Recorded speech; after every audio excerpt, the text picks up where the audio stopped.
Hello hi అండి. సొరకాయ, carrot, సగ్గుబియ్యం అప్పొచ్చిందండి. దానికి ఏమేమి కావాలో చెప్తాను. సొరకాయ తురుమని, క్యారెట్ తురుము, సగ్గుబియ్యం నానబెట్టుకున్నానండి, ఉల్లిపాయలు, కొత్తిమీర, కరివేపాకు, పచ్చిమిరపకాయలు, జీలకర్ర, ఉప్పు, బియ్యపిండి. క్యారెట్, సొరకాయ, ఉల్లిపాయ ముక్కలు, నానబెట్టుకున్న సగ్గుబియ్యం,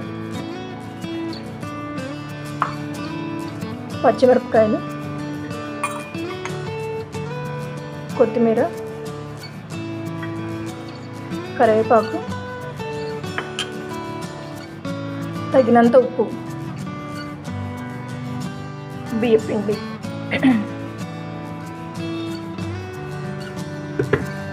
బాగా కలుపుకోవాలి. ఇప్పుడు అన్నీ కలిసేలా బాగా కలుపుకోవాలి. ఉట్టిగా ఇలాగా వాటర్ పోయకముందు ఇలా కలుపుకోవాలి.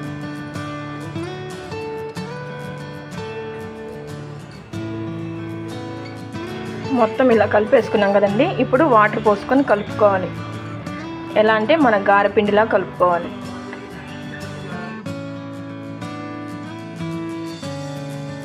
ఇదిగోండి, పిండి ఇలా కలుపుకోవాలి. ఇలాగ మనకు అప్పచ్చి వచ్చేలా కలుపుకోవాలి. వైట్ క్లాత్ మీద ఇలా తడి చేసుకొని ఇలా బాల్లా చేసుకొని ఇలా ఒత్తుకోవాలి.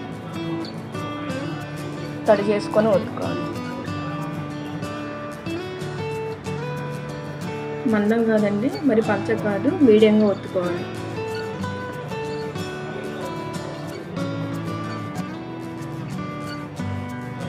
ఆయిల్ కానీ వేడెక్కిందండి.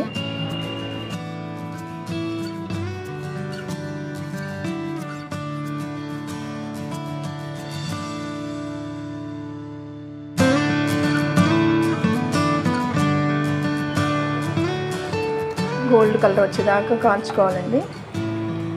కొద్దిగా రంగు మారాక అప్పుడు తీసుకోవాలి. అప్పుడు లోపల పిండి కానీ ఉడికిపోయింది. అప్పచ్చులు రెడీ అయిపోయినట్టు. రెడీ అయిపోయినాయి. ఈ కలర్ వచ్చేదాకా మనం తీసుకోవాలి. ఇప్పుడు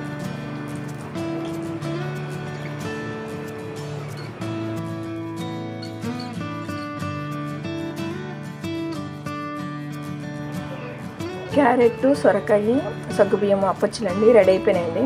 మీరు కానీ ఒకసారి ట్రై చేయండి, చాలా బాగుంటుంది. పిల్లలకి ఇలా సాస్ వేసి పెడితే ఇష్టంగా తింటారు.